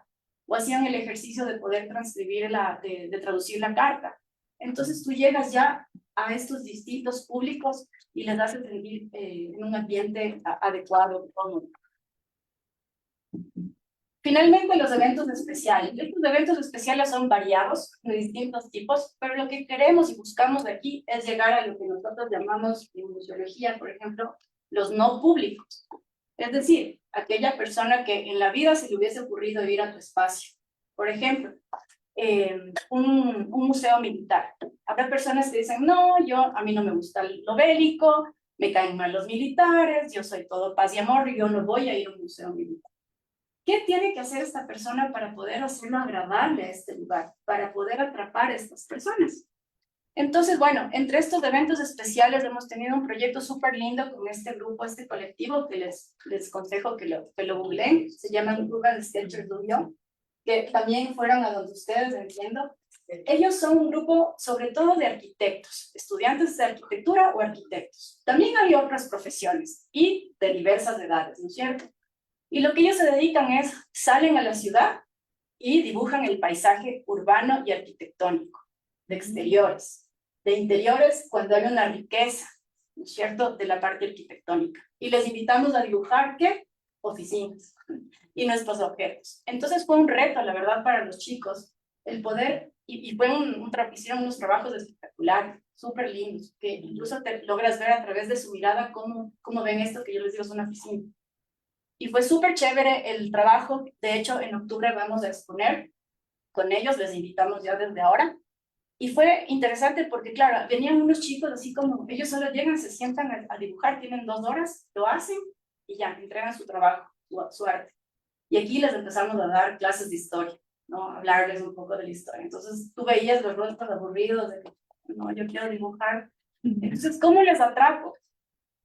Puedo decirles que el Archivo Flores tiene una vista muy linda, muy parecido a esto tal vez, muy espectacular. Entonces a los chicos de arquitectos les decíamos, mira por la ventana, ¿alcanzas a ver esa iglesia? ¿Cuál es? Sí, es la basílica. ¿Y de qué tipo de arquitectura es? Ah, es de este tipo. ¿Y qué materiales usaron para esto? Entonces sabían y conectamos. Entonces en ese momento que conectamos decíamos, ¿y tú sabes por qué se construyó la basílica? No, no sabemos. Ah, te cuento, mira, ¿sabes que en 1863, bajo el gobierno de García Moreno, el Ecuador fue el primer país en consagrarse al Sagrado Corazón de Jesús? Ah, y sabes que después pasaron muchos años, 1863 hasta aproximadamente 1880 y pico, no recuerdo bien, que el Julio Matovés le dijo, vamos a edificar, hacer un edificio por esta consagración. Entonces los enganchamos. ¿Y sabías que esos documentos nosotros tenemos de aquí, cosas que reposan y que hablan sobre esta basílica? Entonces fue una experiencia bien bonita. El Día Internacional de los Museos es lo que estamos actualmente viviendo, que de hecho el día de mañana les invito a que vayan. He traído por ahí unas 3 agendillas y si es que quieren más, están en el internet, pueden ver. Y estamos presentes los archivos, y es súper chévere, porque todos ven arqueología, arte, de pronto documentos, pero con no como colección documental, sino como archivos. ¿Qué estamos haciendo? ¿Qué hacen? Y es súper lindo, súper, las personas, yo no sabía, entonces vayan, googleen, vean que hay el Archivo Nacional, el Metropolitano, el de la Policía. Entonces es una experiencia bien bonita. Va a estar hasta el día de mañana, hasta las 5:30 de la tarde. Diversos recorridos que hemos hecho. Este en particular es súper lindo porque trabajar con adultos mayores, sobre todo en el memorial de Velasco Ibarra, es súper lindo, súper vivo. Ellos son esta memoria viva, entonces la experiencia más bien la llevamos nosotros. Y bueno, tengo todavía tiempo, indicadores de gestión. Bien, en esto lo que me interesa mostrar más allá de las cantidades y todo, primero, decirles que antes del 2022, que fue cuando yo llegué, la persona que trabajaba en ese entonces, yo le preguntaba, ¿y cuántas personas vienen? No sé quién registra, no se sabía. Yo le dije, más o menos, dígame, sí, creo que unas 20, 20 no sé si al mes, 20 no sé si al año. Ahora sí vamos haciendo un registro, pero lo que quiero aquí que noten es que el tema de consultas, que es nuestra principal razón de ser, es lo que menos tenemos. Y quiero preguntarme por qué. Posiblemente porque no tenemos sistematizado, posiblemente porque no hay un interés por parte de los investigadores de temas personales, no sé, del conocimiento, no ha habido una difusión, entonces, bueno, eso estaríamos haciendo. Son 2.132 usuarios que hemos tenido desde el 2022.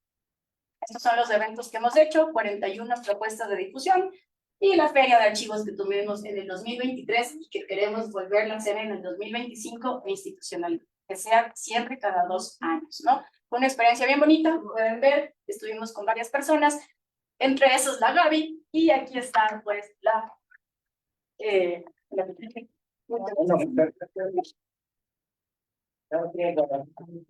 Ana María Mendoza, por favor, continuamos con Gabriela Pavón, historiadora con mención en Historia del Arte por la Universidad Católica del Ecuador, egresada a la maestría de Análisis Histórico del Mundo Actual por la Universidad Pablo de Olavide de Sevilla, y se encuentra terminando su estudio de maestría en Archivística y Gestión Documental por esta universidad. Asimismo, tiene 20 minutos y corre. Hemos tenido algunas dificultades con la presentación. Voy a pedir la salvedad de 2 minutos mientras abro directamente en el... Claro, sí. Sí, ya lo logró. Sí, bien, ya. Ok. Ya. Perdón, no me siento muy a gusto con las presentaciones sentada. Vengo de una larga etapa de docencia. Estoy acostumbrada a dar clases de pie. Sí. Bueno, qué gusto estar aquí. Muchas gracias al Archivo Histórico Nacional por la invitación. Me siento un poco nerviosa y emocionada. Veo a muchos de mis docentes aquí. De hecho, terminé ya mi maestría en archivística y sistemas de gestión documental. Y me da muchísimo gusto presentarles este proyecto que se llama Historia a la Carta. Es un proyecto permanente para la difusión de la documentación del Archivo Metropolitano de Historia de Quito. Este proyecto está gestado, lamentablemente mi compañera Sonia Merizalde no ha podido acompañarnos el día de hoy. Ella está haciendo exactamente lo mismo que estoy haciendo aquí en Guayaquil, con la ITOM. Este proyecto se gesta en un archivo que es poco conocido en la ciudad. Digo poco conocido para la mayoría del público, porque cuando nosotros hablamos de la Circasiana, por ejemplo, nos ubicamos mucho más en esa casa rosada que se encuentra en la esquina de las calles Colón y 10 de Agosto, pero no en ese pequeño edificio de ladrillo que se encuentra detrás, donde está el Archivo Metropolitano de Historia de Quito, que resguarda toda esta documentación en cerca de 1000 tomos, con lo que fue la administración del Cabildo desde su fundación hasta el año 2000. Y es a partir de esa documentación que nosotros hemos venido trabajando en este proyecto permanente. Lo llamamos proyecto permanente porque le seguimos encontrando hilos a ese elemento de difusión que consideramos que es lo más importante. Obviamente no nos saltaremos los otros pasos de la gestión, pero estamos trabajando fuertemente en el tema de difusión con la comunidad. A partir, obviamente, de los investigadores, pero ese clic con la comunidad es hacia lo que hemos venido conectando últimamente y lo que venimos a presentarles el día de hoy. Gracias. Como antecedentes de este proyecto tenemos el inicio en el 2022 con la nueva administración. De hecho, Sonia inició este proyecto con el tema de las visitas guiadas, tratando de encontrar nuevos acercamientos hacia nuestro entorno inmediato, que es toda la zona de la Mariscal. ¿Qué es lo que sucede en esta parte? El acceso al archivo se da por la calle Cordero, y la mayoría de personas cuando pasan por esa zona lo que ven son los caballos que se encuentran en el parque, los árboles, medio la Circasiana porque es monumental, pero el archivo es un poco lo que se pierde. ¿Qué es lo que nosotros estamos intentando hacer? Ahora la gente ya viene, antes se nos confundían, venían las personas buscando al INPC y nos tocaba mandarles al otro lado, pero ahora ya hay personas incluso que ya vienen del INPC y me dijeron que aquí había un archivo. ¿Dónde? O vienen por el parque y dicen que es un archivo. ¿Dónde? Entonces, estamos creando, considero yo que hemos crecido muchísimo este tema de la difusión, porque ya estamos creando y le estamos difundiendo el Archivo Metropolitano de Historia de Quito, un elemento a través del cual no solamente tenemos documentos, tal como decía Ana hace un momento, el deber que tienen los archivos no es solamente el de resguardar la documentación, obviamente sí, el tema de conservar y preservar los documentos es algo que nos debe preocupar todos los días, pero este tema de la difusión es sumamente importante porque nosotros realmente no ganamos nada como archivos con la documentación guardada, sí, no empolvándose ni nada por el estilo, pero está ahí, quieta, sin producir historia, sin producir nuevas investigaciones, sin hacer que la gente se conecte con esos documentos. Entonces, todas esas estrategias son los elementos que nosotros fuimos buscando y a partir de dónde ir enlazando para llegar a la comunidad. Más allá de los investigadores, obviamente sin dejarlos de lado. Tenemos dos aristas principales. El primero, que es el tema que iba a trabajar Sonia, pero del que trataré de encargarme lo mejor que pueda, es el tema de la conservación. Si nosotros no tenemos documentos bien conservados, porque nosotros se los mostramos en físico, todavía no hemos alcanzado la capacidad que tienen otros archivos y espero podamos hacerlo pronto, porque de hecho mi trabajo final de maestría fue la implementación, el ejemplo de implementación del sistema Atom para el archivo con su jerarquización, árbol y demás, para poder brindar este acceso en digital a los investigadores. Pero en este caso voy a comentar una experiencia personal. Yo soy mucho más sensitiva. Sí, lo digital tienes el acceso inmediato, pero lo chévere es ir, es ver el documento, es saber con qué se enlaza, es encargarte de hacer otro tipo de conexiones. Y esto no se logra sino a partir de una buena conservación documental. Nosotros no podemos presentarles a las personas que vienen a nuestro archivo un documento deteriorado, un documento con hongos, un documento que muestre esa mala gestión. Entonces siempre nosotros lo que buscamos es brindarles la mejor atención posible, que se sientan en verdad como en casa.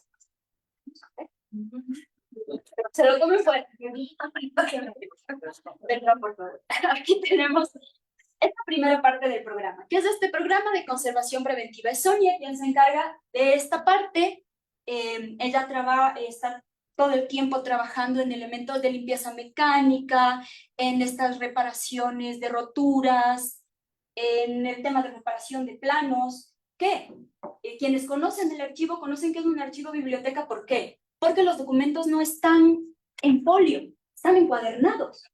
¿Qué es lo que hicieron para encuadernar estos documentos? A algunos los cortaron, a otros los doblaron así como pudieron, sácatelas en la estantería. Y con el paso y el devenir del tiempo y las administraciones que hemos tenido, algunos se han deteriorado, muchos se han deteriorado. Entonces el trabajo que nosotros tenemos aquí es constante. Todo el tiempo encontramos nuevos documentos con roturas, hacemos vigilancias permanentes de humedad y temperatura, buscando precisamente esa calidad del ambiente. Y el archivo nos proporciona, a pesar de que es un archivo pequeño, sí, con 10.000 tomos, pero pequeño, nos proporciona calidades de ambiente excelentes para los documentos. No hemos tenido problemas de picos demasiado altos en cuanto a humedad y temperatura, que es lo que nos preocupa, y para eso también nosotros nos hemos encargado de hacer una serie de análisis de temperatura y humedad. Tenemos termigrómetros ubicados cerca de los documentos, tenemos otros con las actas del cabildo que están conectados a los teléfonos de los funcionarios y en los que podemos sacar permanentemente balances de cómo está cambiando la temperatura y la humedad en nuestro archivo. También lo compartimos con el público, porque es importante que ellos sepan, y de hecho, tuvimos una grata visita la semana anterior de la Universidad Católica de un grupo de arqueólogos, casi futuro de arqueólogos, que estaban muy interesados en el tema de la conservación documental, porque venían, sí, a conocer el patrimonio, luego decían, pero ¿cómo logran conservar esas hojas? ¿Y qué hacen si se les rompen? ¿Y cómo aquí no huele a humedad? ¿Y para qué se utiliza esta máquina? Entonces, a través de un elemento tan simple como pudiera parecer o tan especializado para otros, como el tema de la medición de temperatura y humedad, nosotros ya podemos tener parámetros de qué es lo que ha ido cambiando y las personas, esto lo subimos nosotros de redes sociales, ellos también están al pendiente y dicen, miren, ellos están teniendo controles de temperatura y humedad, están invirtiendo elementos dentro del archivo para controlar todos estos factores. Nuestras ventanas tienen filtro UV, todo esto se les caracteriza a las personas cuando vienen a visitarnos. Entonces, se quedan con una mirada diferente de lo que suele ser un archivo. De esos repositorios que a veces necesitan estar sellados, muchos piensan que los archivos son bóvedas de tesoros. Cada documento es un tesoro. Y no es necesario una bóveda, simplemente es necesario un buen sistema de conservación preventiva. Vamos a continuar con la otra parte de este primer elemento para lo que nosotros estamos preparándonos todo el tiempo, que es el tema de capacitaciones. Cada uno de nosotros somos un grupo muy reducido de funcionarios, incluido el cronista de la ciudad. Trabajamos en torno a dar a conocer a los archivos. Sonia ha ido a trabajar este tema de conservación documental a nivel internacional, se fue a Guatemala el año anterior con el tema de la AECID. Yo he tratado de compartirlo también en los espacios con los historiadores, porque mi formación base es como historiadora, pero ahora lo estoy complementando con el tema archivístico, que es como lo mejor de ambos mundos. Entonces, ahí María Elena me comprenderá. Y también abrimos los espacios del archivo para que personas vengan a recibir formación. Este es un taller que hicimos el año anterior. Se trabajó gestión de riesgos en archivos. Y al otro día se hizo una práctica en vivo de salvaguardia de documentos ante desastres naturales, inundación y demás. Primeros auxilios en documentos. Entonces son cosas que se tienen que trabajar permanentemente, no para nosotros, sino para que el resto de la ciudadanía esté preparada y sepan que los primeros auxilios no solamente se les dan a las personas, que los vendajes no son solamente para las personas, también son para los archivos y los libros y los documentos y los tipos de broches que se utilizan en la conservación, los tipos de planchas que se utilizan para sacar los adhesivos. A las personas les parece tan primoroso ver todos esos elementos. No me digo que sacó el tiempo, ya le vi pararse y te miro. Les parece tan diferente ver todos estos elementos, desde los elementos de conservación. Yo recuerdo la primera vez que fui al Archivo Metropolitano de Historia, precisamente con los compañeros de la maestría, mi curiosidad fue la conservación. ¿Y qué es la cola de conejo? Me quedé un rato conversando con Sonia sin saber que luego ya nos cruzaríamos dentro del mismo espacio como funcionarias, pero te quedas mirando eso. ¿Y para qué es esa cámara? Sí, es para limpiar. ¿Y para qué es esa brocha? Sí, es pelo de cabra. Entonces, vas entrando con esa curiosidad al archivo y siempre que trabajamos en el tema visitas, yo trato de impregnar a las personas que vienen con esa misma curiosidad, que se vayan del archivo con más dudas, con las que vinieron, para que regresen y continúen preguntando. Entonces, este tema de la capacitación es sumamente importante porque nosotros también estamos todo el tiempo, seminarios, webinars, capacitándonos y buscando también capacitar, que es el objetivo, y el compartir la información. Nuestro gran plus dentro del tema del proyecto Historia a la Carta son los programas de difusión documental, a partir de estos dos elementos que son las visitas guiadas y las clases abiertas desde el archivo. Las visitas guiadas empiezan en el 2022. Yo he visto los dos lados, fui como visitante y luego ya como expositora. En estas tratamos de abrirle el archivo a las personas, a los niños, a los abuelos, a las parejas. El otro día vino una pareja de Israel a conocer el archivo. Se fueron encantados, nos dejaron saludos, todo lo demás. Y aquí lo que tratamos de hacer es acercar a las personas, es parecido a lo que comentó Ana hace un momento, acercar a las personas a través de los objetos, pero nosotros sí somos solo un archivo, nosotros no tenemos elementos que mostrar. Entonces lo que creamos fue dos elementos, caracterización, que yo me caracterizo, busco yo todo, y también enlazarlo con elementos, porque si hay algo que a los estudiantes les gusta mucho, es lo físico y lo visual. Si yo puedo enlazar este documento a algo que me resulta conocido, va a ser mucho más sencillo retenerlo en mi memoria. Entonces, en esta imagen que ustedes tienen al costado de su servidora vestida como María Ontaneda, nacida en el siglo XVIII, y parte de la independencia, vamos a tener, ahí les traje, están todos los elementos, salían de un baúl, que lo llamaba yo el baúl de la historia, iba sacando cosas así. Elementos que parecieran cosas muy, que nada que ver, cotidianas, sí. Pero ¿qué tiene que ver esto con un documento histórico ahí del siglo XIX? Cualquiera que sea que nada.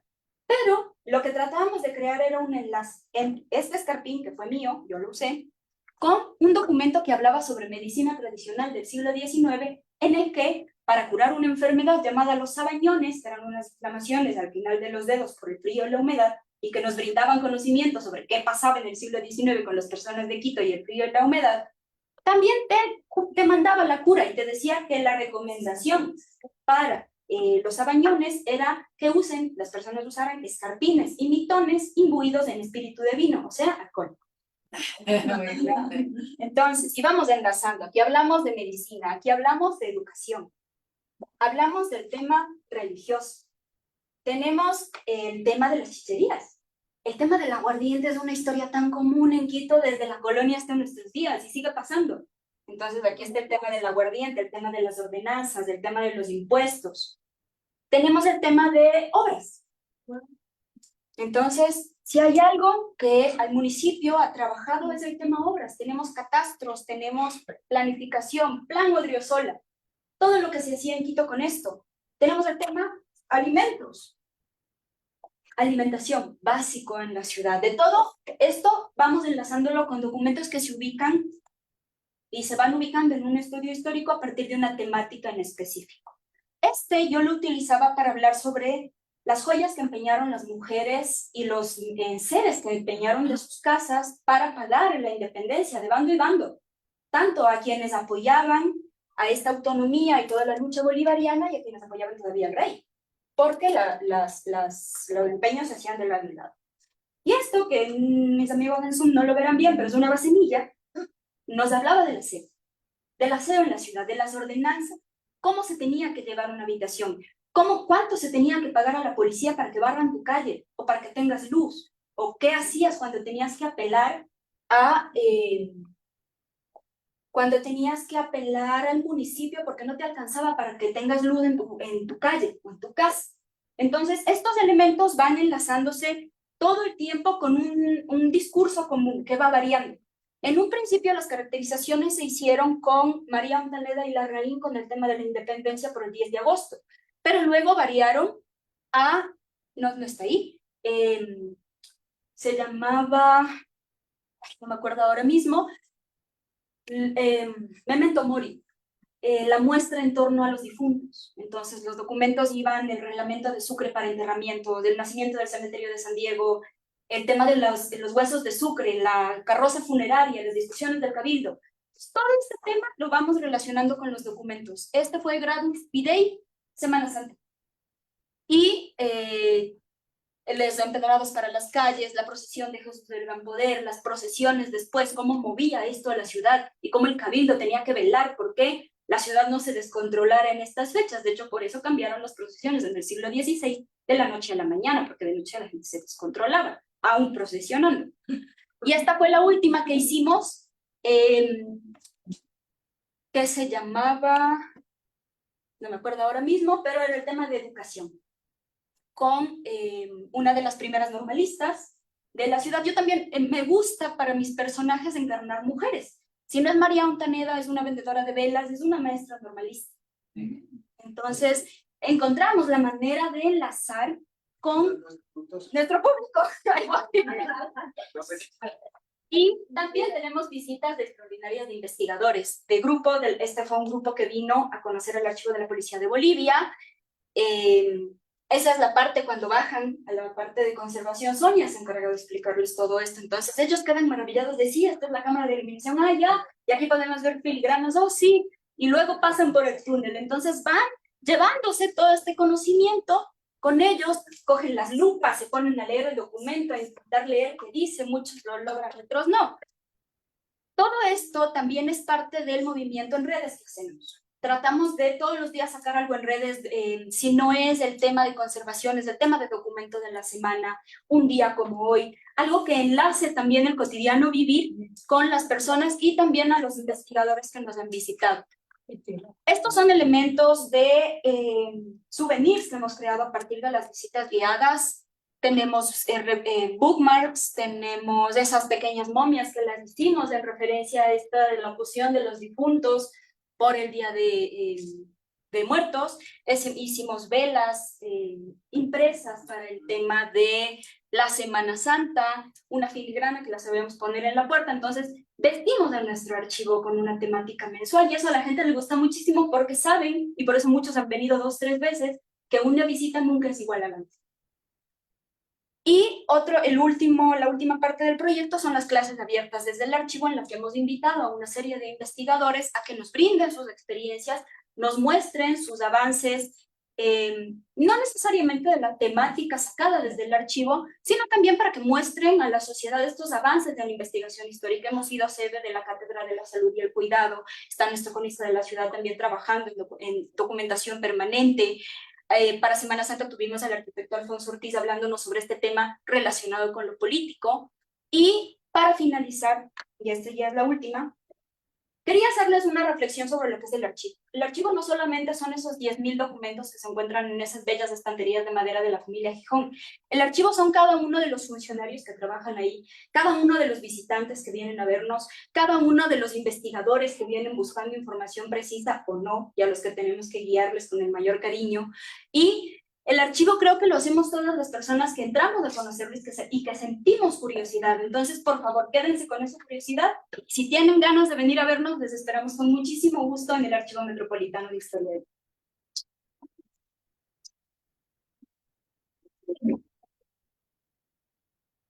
La última expositora me resultó genial, cumplió con los tiempos, cumplió con la presentación. Y bueno, qué perfecto. Bueno,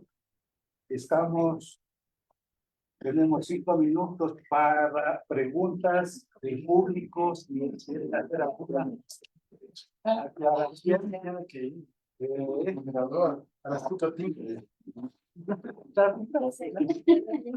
Entonces, bueno, queda abierto alguna pregunta, alguna sugerencia, por favor que sea lo más puntual y breve posible. Bueno, yo quería hacer unos comentarios respecto a la cobertura que se estaba haciendo en redes. Paula Logroño comenta gran trabajo desde diferentes instituciones, que bueno, los archivos se fortalecen con la difusión. Sonia Merizalde, saludos desde Guayaquil, el Archivo Metropolitano de Historia de Quito, excelentemente bien representado por la historiadora Gabriela Pavón. Abogada Guzmán, saludos. Daniela Zúñiga, hermoso el trabajo de Cancillería desde hace años, tienen un gran equipo y su trabajo es valioso para el país. Felicitaciones. Silvana Maldonado comenta felicitaciones y excelentes presentaciones. Stalin Mero, buenas tardes, saludos desde Manta. Isidra Lino, saludos cordiales. Y bueno, más saludos del público que nos ha estado viendo. Chévere, chévere.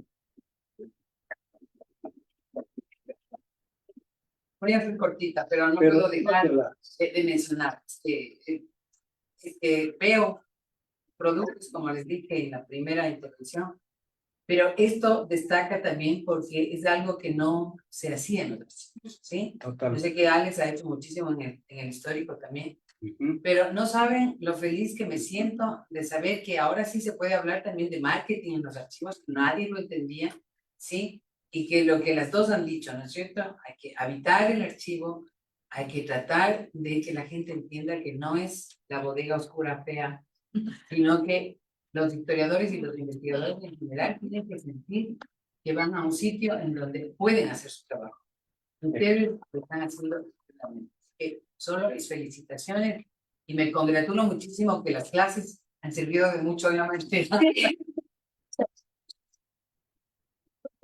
Muy bueno. Yo también quiero, Por la misma línea. por la misma línea, no voy a preguntar, quiero, después de Felipe, ¿no? Cedo la palabra. Vaya. Bueno, yo lo llevo diciendo desde la jornada de ayer que estoy muy satisfecha de ver, y era lo que se proponía este simposio, mostrar el trabajo de los archivos. Me siento satisfecha por todas las cosas que se ven, porque estoy convencida de que es un trabajo conjunto, que juntos, a veces cuando hemos estado así poquitos en los eventos, decimos, parece que fuéramos una legión de archiveros, que estamos haciendo un montón de cosas, pero no. En el Archivo Metropolitano de Historia son 4 o 5 personas, en el de la PUSE son 2 personas, en el Nacional son 14 personas, en la Cancillería son 4 o 5 personas, entonces hay un esfuerzo, un esfuerzo que parte del cariño que tenemos las personas que trabajamos en estos espacios, y también tengo que decir, el producto de la formación. No habría lo que estamos viendo si no hubiera habido estas iniciativas de la Universidad Andina de formar archiveros, que somos archiveros que amamos lo que hacemos.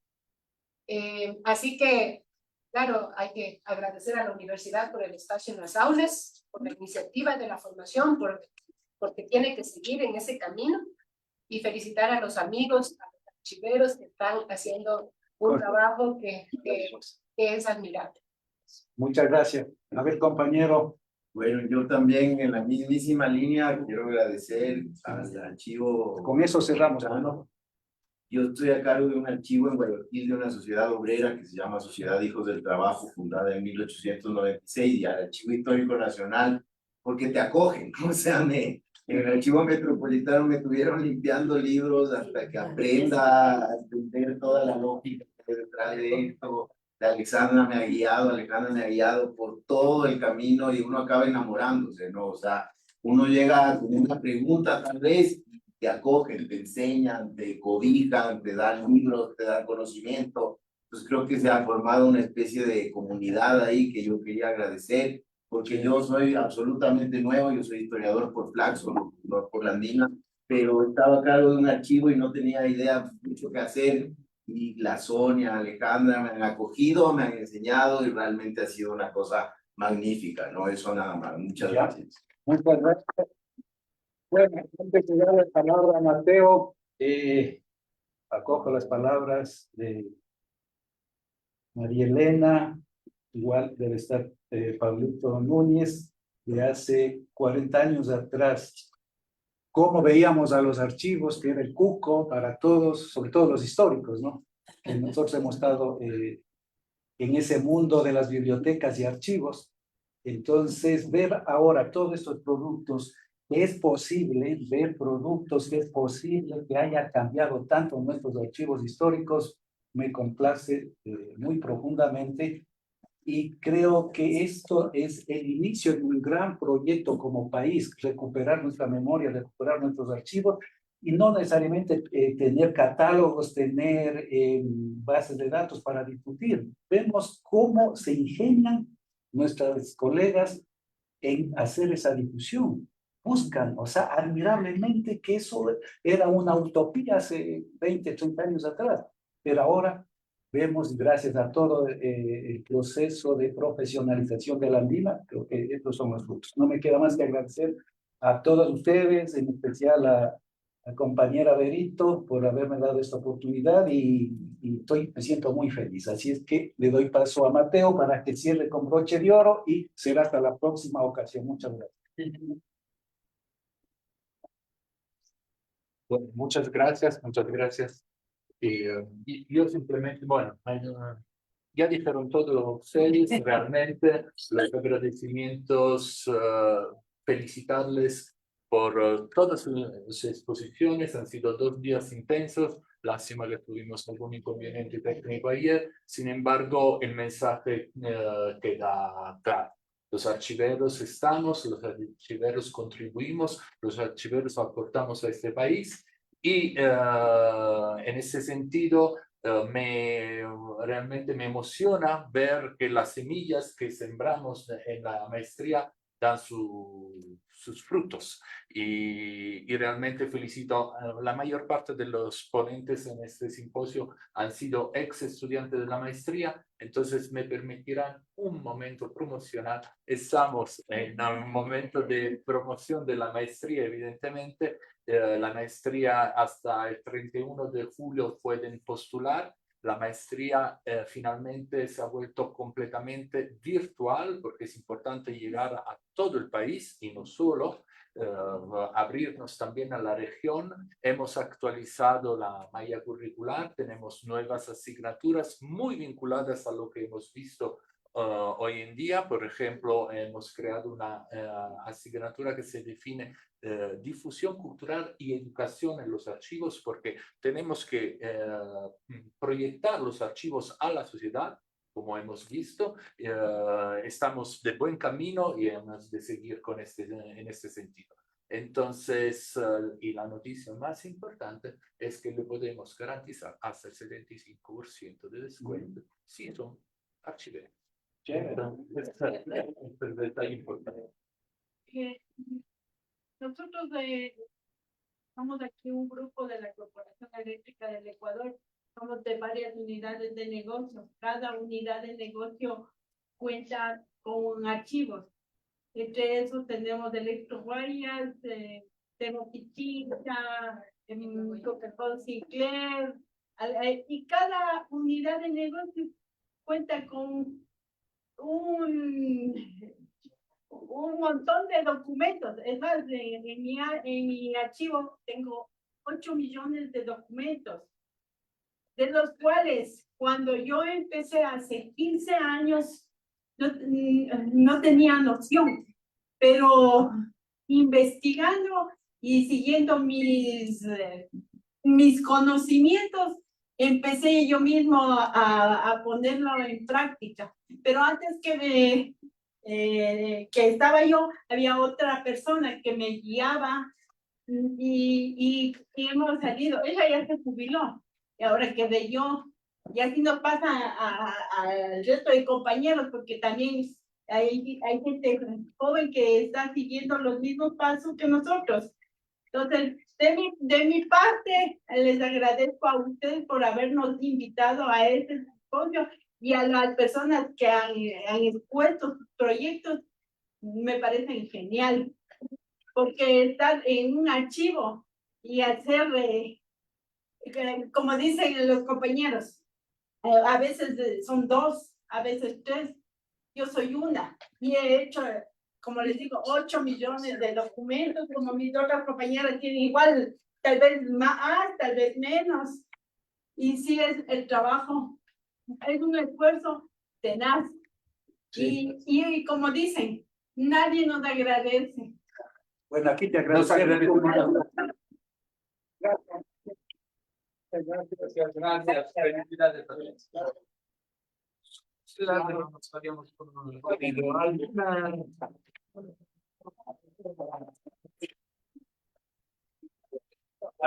por eso claro,